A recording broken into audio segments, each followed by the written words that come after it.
ಇದು ಪತ್ರಿಕೋದ್ಯಮ ಅಂದರೆ ವ್ಯಕ್ತಿ ಬದುಕ್ತಾನೆ, ವ್ಯಕ್ತಿ ಸಾಯ್ತಾನೆ, ಹುಡ್ತಾನೆ. ಬಟ್ ಪತ್ರಕರ್ತ ಹುಟ್ಟಿದ ಮೇಲೆ ಸಾಯಲ್ಲ. ಮಧುಸೂದನ್ ಕೂಡ ಹಾಗೆ ಪತ್ರಕರ್ತ ಆಗಿದ್ದ, ಯಾವತ್ತೂ ಕೂಡ ಸಾಯಲ್ಲ. ಅಂದರೆ ಇಲ್ಲಿ ಓಡೋ ಕುದುರೆಗೆ ಬೆಲೆ ಜಾಸ್ತಿ ಅಂತಾರಲ್ಲ, ಹಂಗೆ ಈ ಪತ್ರಿಕೋದ್ಯಮದಲ್ಲೂ ಅಷ್ಟೇ. ಈ ಕಲರ್ಫುಲ್ ಲೈಫು, ಎದುರುಗಡೆ ಯಾರೇ ಕಣ್ಣು ಕಾಣಿಸ್ತೀವಿ ಅವ್ರಿಗೆ ಮಾತ್ರ ಬೆಲೆ ಇರ್ತದೆ. ಅವನು ಎಲ್ಲಿವರೆಗೂ ಫೀಲ್ಡಲ್ಲಿದ್ದ ಅಂದರೆ ಓಡ ಕುದುರೆ ಆಗಿದ್ದ, ಅಲ್ಲಿವರೆಗೂ ಕೂಡ ಅವನನ್ನು ಬಳಸ್ಕೊಂಡಿದ್ದೆ ಜಾಸ್ತಿ ಆಯಿತು.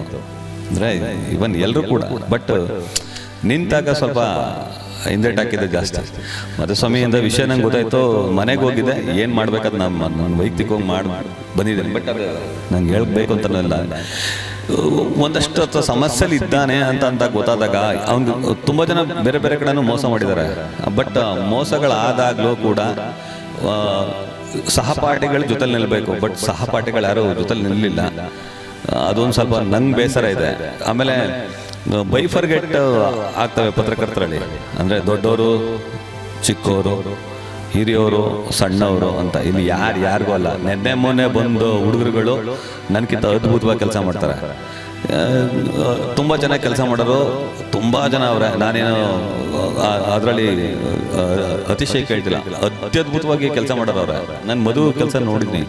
ಅವ್ನು ಪತ್ರಕರ್ತ ಆಗಿ ಪತ್ರಕರ್ತರ ಜೊತೆಗೆ ಹೊರಗಡೆನೂ ಕೂಡ ಅವನಷ್ಟೇ ಒಂದಷ್ಟು ಒಳ್ಳೊಳ್ಳೆ ಕೆಲಸಗಳನ್ನ ಮಾಡ್ತಿದ್ದ.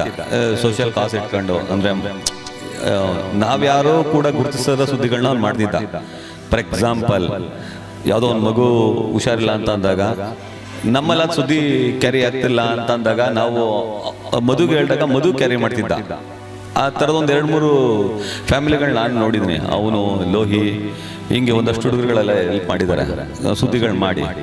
ಆ ಥರ ಸುದ್ದಿಗಳು ನಾವು ಮಾಡೋಕ್ಕಾಗ್ತಿರಲಿಲ್ಲ. ಅಂದರೆ ನಾವು ಹೇಳ್ಕೊಬಿಡ್ತೇವೆ ಸ್ಟೇಟ್ ಚಾನಲ್ಲು ನಮ್ಮನ್ನು ಬಿಟ್ರೆ ಈ ಥರದ್ದೆಲ್ಲ ದುರಾಂಕಾರಗಳು ಕೆಲವು ಟೈಮ್ ಇರ್ತವೆ.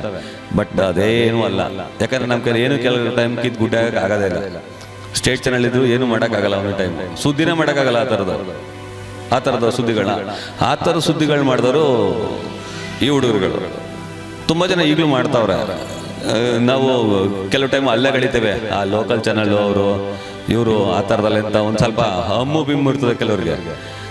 ಆ ಥರದ ಇದ್ದಾಗ ಅವ್ರು ಮಾಡೋ ಸುದ್ದಿಗಳನ್ನ ಅಥವಾ ಅವ್ರು ತೋರಿಸಿದಂತಹ ರೆಸ್ಪಾನ್ಸಿಬಿಲಿಟಿನ ನಾವು ತೋರಿಸಿಲ್ಲ ಅನ್ನೋದವರೆಗೂ ನಮ್ಗೆ ಸಾಕಷ್ಟು ಸಂದರ್ಭಗಳದೆ. ಒಬ್ಬ ಪತ್ರಕರ್ತಂಗೆ ಅದಿರಬೇಕು.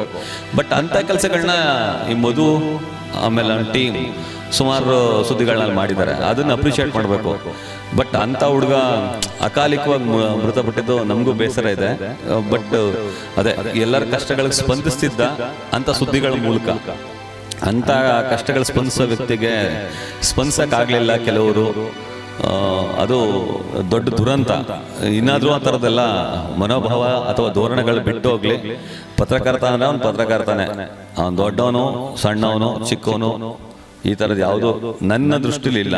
ಆ ಥರದ್ದು ಯಾರನ್ನು ನೋಡಕ್ಕೆ ಹೋಗ್ಬೇಡಿ ಅನ್ನೋದು ನನ್ನ ಸಣ್ಣ ಕಿವಿ ಮಾತು. ಮಧು ಆತ್ಮಕ್ಕೆ ಶಾಂತಿ ಸಿಗಲಿ, ಅವ್ರ ಕುಟುಂಬದವ್ರಿಗೆ ದುಃಖ ಭರಿಸೋ ಶಕ್ತಿ ದೇವ್ರು ಕೊಡ್ಲಿ ಅಂತ ಹೇಳಿ ದೇವರಲ್ಲಿ ನಾನು ಬೇಡ್ತೀನಿ.